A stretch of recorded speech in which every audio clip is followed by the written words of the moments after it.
Have you ever noticed that when someone sets a boundary or simply refuses to bend to emotional pressure, the surrounding group rarely says something appreciating thing. Instead, the response is almost universally guilt tripping, shaming, or calling them selfish. We usually talk about this on a personal level, just like toxic exes, overbearing parents, or possessive friends. But if you step back and look at this through a wider angle lens, this is not just about individual relationship drama. Guilt and shame are systematic mechanisms. They are ancient social technologies designed to maintain collective control. Today, we are looking at why human societies, cultures, and organizations instinctively attack people who are hard to control. To understand this, we have to look back at evolutionary biology and sociology. So, for 99% of human history, survival depended on absolute group cohesion. If one member of the tribe decides to wander off, do their own things, or ignore tribal rules, tribal values, they endanger the entire group survival. Because of this, humans evolved intense social sanctions. Guilt and shame didn't start as emotional abuse, they started as low cost enforcement tools. Because physical forces takes energy and risk injury. Shaming someone costs nothing, but it activates same pain centers in the brain as physical injury does. So, when someone shows resistance to control today, our primitive social wiring treats that non-conformity as a threat to group stability. Even if we are just sitting in an office or just in a family dinner, you can't show non-conformance. Now zoom out to modern systems, institutions, workplaces, religious structures, and cultural traditions.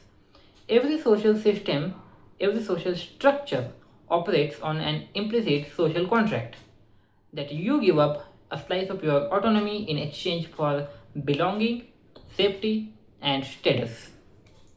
When a person becomes emotionally immune to guilt, they break the system's primary leverage. Think about it. How do consumer markets sell you the things you don't even need? By making you feel ashamed of your body, age, or status. How do toxic workplace cultures get free overtime? By making you feel guilty for taking vacation or setting work life boundaries. How do rigid cultural norms stay alive? By labeling independent thinkers as disloyal or disrespectful. When someone comes along who cannot be guilted, they expose the illusion. They demonstrate that the system's penalties only work if you care about its approval. There is a third, darker sociological reason why people get furious at uncontrollable individuals, that is, collective resentment. Sociologists notice a pattern in groups. When people submit to oppressive or exhausting rules, they internalize the sacrifices. They pay a heavy emotional tax to stay compliant. When they see someone else casually walk away from the same rules without apologizing, it creates intense cognitive dissonance. If you are free, it means my suffering and submission were optional. Rather than confronting their own lack of freedom, people will double down on shaming the non-conformist individual. By labeling the autonomous person as bad, arrogant, heartless, immoral, whatever.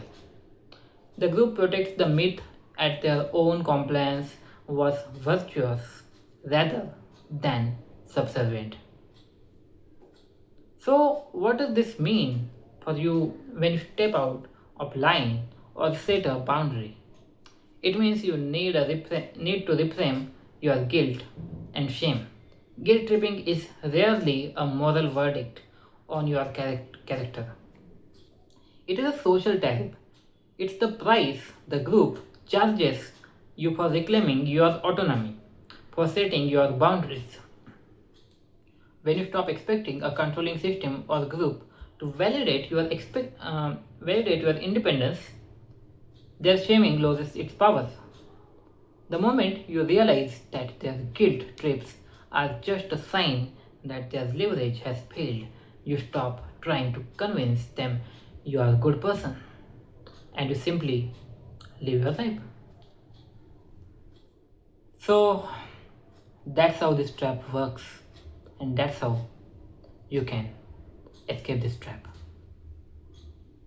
If you found this macro level breakdown insightful, hit like, subscribe, and I will see you in next video.